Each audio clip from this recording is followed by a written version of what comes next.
Bonjour chers amis internautes, Karine Bianda. La question se pose aujourd'hui sur les élections 2016 en République démocratique du Congo.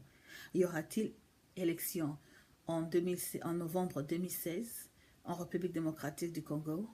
Question difficile à obtenir une réponse aujourd'hui. Nous allons faire une petite analyse, je vais faire un petit commentaire parce que depuis ce début de l'année, nous assistons à des manœuvres de la part du gouvernement, des manœuvres frauduleuses, si je peux dire, parce que tous les arguments que le gouvernement a eu à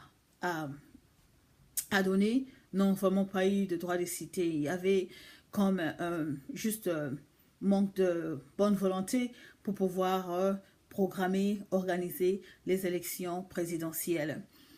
D'abord, je vais commencer par le premier problème qui avait été soulevé au début de cette année. Il s'agissait de la loi électorale qui devait être rectifiée ou modifiée parce que selon la CENI, qui est la Commission électorale nationale, qui a soulevé le problème d'enregistrement des jeunes majeurs, des nouveaux majeurs plutôt, pour les élections 2016, qui a été justement un faux problème exposé et il n'avait pas droit de citer. Et c'est ainsi que la population qui avait compris le manœuvre du gouvernement de pouvoir soulever un problème qui n'avait pas de citer juste pour empêcher le déroulement ou l'organisation, la préparation des élections, ont eu à faire une marche pacifique, mais qui après... Nous savons ce qui s'est passé par après. Il y a eu des massacres et voire même il y a eu cette histoire de fosses communes à Maluku, de cette charnière qui a été découverte à Maluku. Et aussi, nous avons connu aussi au mois de juin le président Joseph Désiré Kabila qui a proposé à l'opposition un dialogue qui a été mal reçu par l'opposition. Qui a été mal reçu par l'opposition à l'exception de l'UDPS. L'UDPS s'est élevé,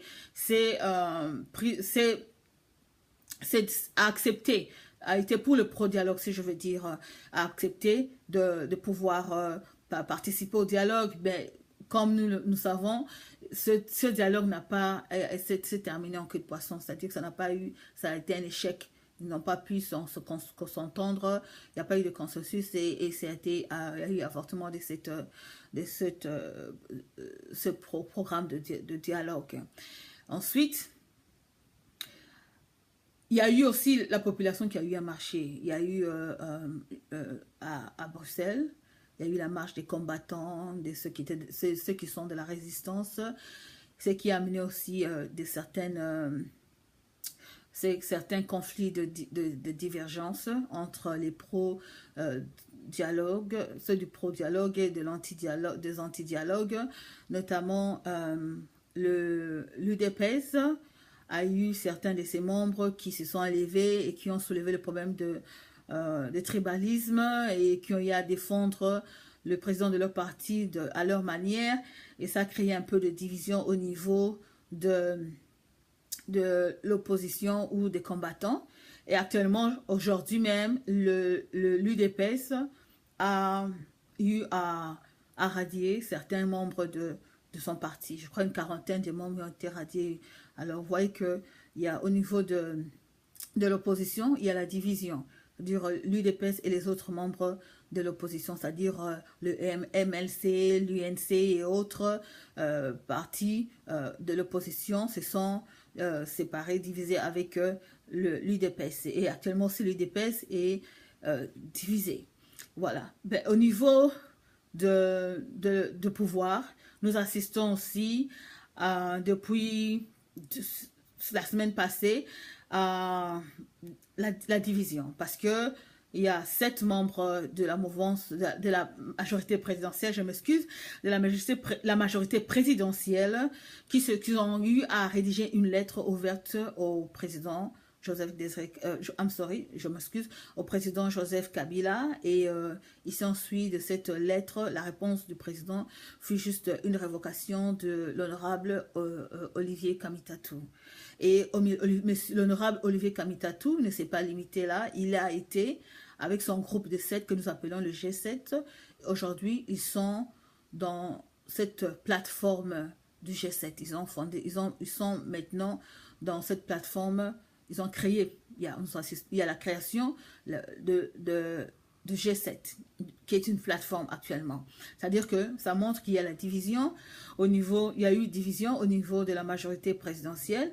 Ils sont suivis après cette lettre, après la révocation de l'honorable Olivier Kamitatou.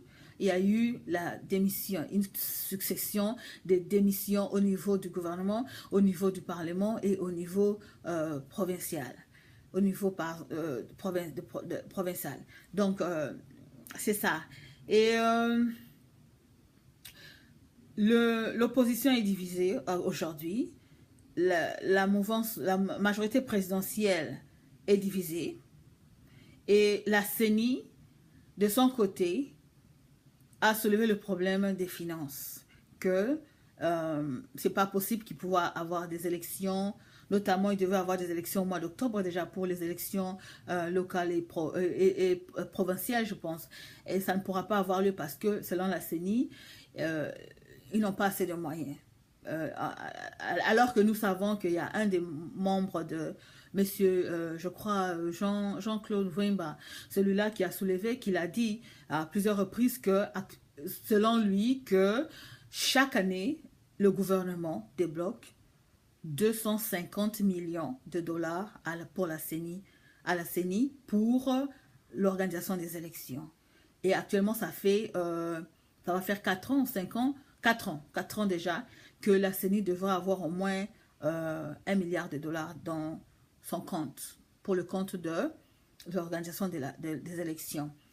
Et apparemment, la CENI se présente devant la Cour constitutionnelle, qui cette Cour constitutionnelle a pour compétence d'interprétation de loi.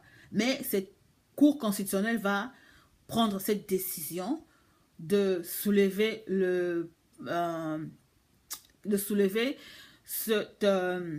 qui se soulevait ce problème de force majeure. C'est-à-dire que, effectivement, comme il y a eu les découpages, pour la majorité présidentielle, ils ne parlent pas des découpages. Ils parlent de réformes administratives, qui sont juste que les découpages. Parce que nous avions 11 provinces, aujourd'hui nous en avons 26. À cause des découpages, il n'y a pas assez de moyens financiers pour pouvoir organiser les élections présidentielles, parce qu'il faut organiser les élections locales et provinciales, hein, municipales et provinciales, ainsi de suite. Alors, actuellement, il y a la division au niveau de la majorité présidentielle. C'est-à-dire qu'il faudrait qu'il y ait encore des nominations de certains ministres, de l'exécutif. Et au niveau du Parlement, les parlementaires ont été élus et il faudra encore organiser d'autres élections. Il faut élire d'autres parlementaires. Et quand est-ce qu'on va élire tous ces parlementaires qui ont suivi le groupe de 7 plutôt? Quand est-ce qu'on va organiser ces élections pour... quand est-ce qu'on va élire plutôt? Parce qu'il y a maintenant, il y a des chaises vides. Au niveau de l'exécutif, tous ces 7 qui ont quitté le gouvernement, leurs chaises sont vides. Au niveau du Parlement, il y a certains parlementaires qui ont déposé leur lettre de démission, il y a un vide. Alors, quand est-ce qu'on va remplacer ce vide? Nous avons les élections en 2016. Nonobstant, comme on dit, nonobstant que nous avons le problème de financement des élections municipales, locales et provinciales. Il y a ce problème de finances que la CENI a exposé au niveau de la Cour constitutionnelle, qui n'était pas la Cour compétente en la matière, de 2. Et de 3, le problème d'enregistrement des nouveaux majeurs, qui selon le gouvernement ou la CENI, ça va prendre, il y a la confusion, la CENI ou le gouvernement, ça va prendre 3 ans, alors que pour certains membres de l'opposition, ça ne prend que 3 mois, enregistrer les nouveaux majeurs. Chers frères et sœurs, amis congolais, où en sommes-nous aujourd'hui? La CENI, elle se retrouve maintenant isolée, sans réponse, sans solution, dans des difficultés. C'est-à-dire que comment qui va... Et ce qui est encore plus... ce qui est encore plus flagrant, c'est que le groupe de 7 ne s'allie pas, ne va pas faire ce mariage, s'allier, faire la fusion avec les autres de l'opposition, mais plutôt va encore former une autre plateforme. Si je me rappelle bien, il y a eu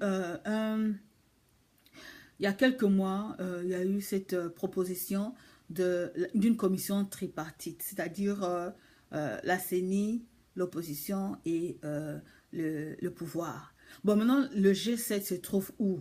Se trouve dans la CENI, se trouve ne se trouve plus dans le pouvoir parce qu'ils ont formé leur propre plateforme. Où se trouve le G7? Quel est leur rôle, leur jeu actuellement? Parce que, regardez, le temps passe, le temps avance. Il y a, les Anglais disent time is money. Le temps, c'est l'argent. Hein? Il ne faut pas perdre le temps. Le temps, c'est l'argent. Nous perdons énormément de temps et d'énergie. Nous perdons énormément de temps et d'énergie.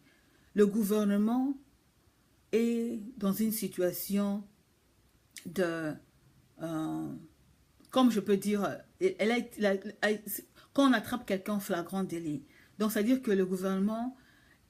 C'est connu que le gouvernement n'a pas fait une bonne gestion du pays parce que le gouvernement ne s'est pas expliqué comment est-ce qu'il n'y a pas assez d'argent pour organiser les élections. Parce qu'elle est supposée verser 250 millions de dollars à la CENI chaque année.